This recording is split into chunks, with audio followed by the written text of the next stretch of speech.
Selfie Preview in Tagalog Reading Part 2. Okay, mga kababayan, punta naman tayo sa Reading Part 2. Reading to apply a diagram. So, dito sa test na to, mga kababayan, meron kang 8 minutes para tapusin tong exam na to. At itong exam na to, isa to sa four parts kasi to, di ba? Para sa akin, ito yung pinakamadali. Kasi nga, meron ka ng, ang tawag dun, meron ka ng graph or tutulungan ka ng mga, ano na to, mga drawing or yung mga information na to para sagutin yung itong task na to. Okay, nakahati to sa dalawang part. Yung unang part is same nung unang part, pero email type siya. So, kunwari, may kaibigan ka, ang nag-send na tong email na to is si Peter. So, si Peter, nagsasend siya ng email regarding Seattle Conference presentation kay Janice. So, ang gagawin mo is, wag mo munang tignan to, guys. So, wag mo munang tignan to. Kasi kung titignan mo to at titignan mo to, mako-confuse ka. Ang focus mo lang is mag-focus ka dito sa email. So, ang way ng pagsagot mo dapat dito is babasahin mo yung email isa-isa. Pagdating mo dito, okay, pagdating mo dito, click mong ganyan. Saka mo hahanapin dito sa diagram. Let's say for example, 'di ba? Bases are. So, bases. Hahanapin mo na saan yung bus dito. Ito, bases daw. So, dun bases, no check-in baggage, no washroom, no stops, only morning trips, 3, 3.5 duration, 100 ticket. Minsan, madalas guys, hindi siya directly na makikita mo dito.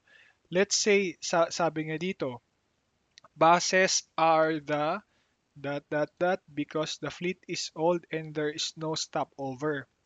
So, anong ibig niyang sabihin? Buses are the because the fleet is old and there are no stopover. So, i-choose mo yung best na sagot.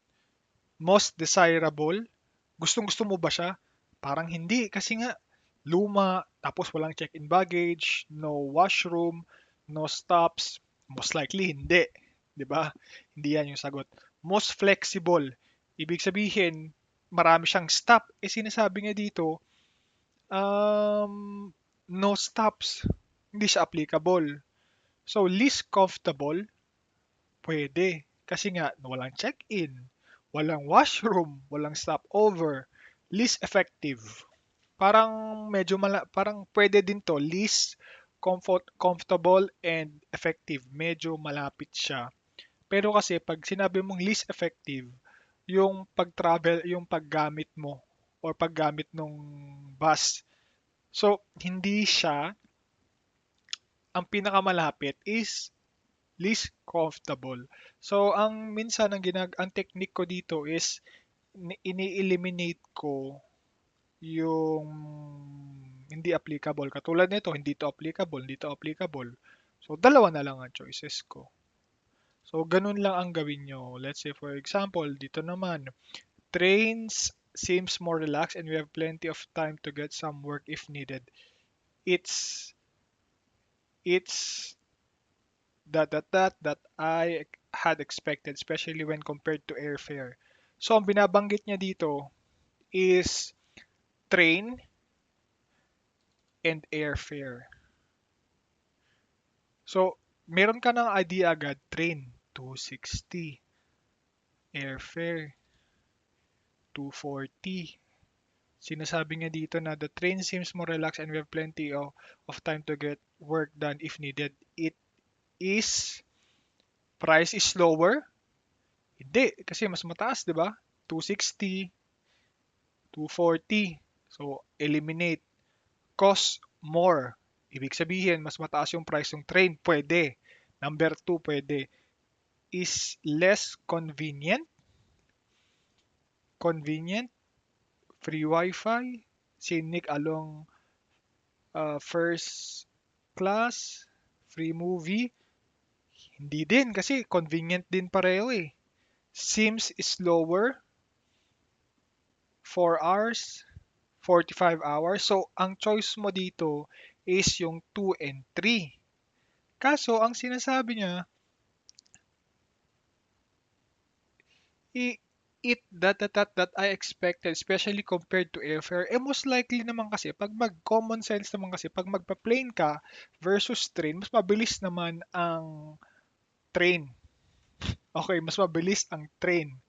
So, expect mo na, mas slower talaga. Pero, ang applicable sa sentence na to is cost more. Kasi kung titignan mo, oh, ano, 260, 240 than I expected. Eh, expect mo naman na mas slower ang train. So, etong 2 and 4, pwede. Pero, ini-expect mo na eh. So, cost more yung sagot dito. So, sa baba, ito yung part 2, is pag nabasa mo na tong email na to at nasagutan mo na, mga kababayan, ito, hin- hindi ka na magtatagal dito. Kasi itong nasa baba nito, itong part na to nung reading part 2, itong subpart na sasagutan mo is pag naintindihan mo tong email na to at nasagutan mo ng maayos, wala pang 10 seconds, kaya mo nang sagutan to. Kasi nga, binasa mo na to, di ba? Kahit nga 1 minute ang natira, kahit 1 minute ang natira dyan, eto, guys, kaya nyo nang sagutan. Kasi nga, nasagutan nyo na tong taas na to. So, yun yung technique dito sa part 2, which is ito na yung pinakamadaling part para sa akin. Okay, bali ito, part 2, pinakamadali, and then part 1, yun yung second na, ito pinakamadali, second pinakamadali ito. So, yun yung technique para masagutan tong part 2.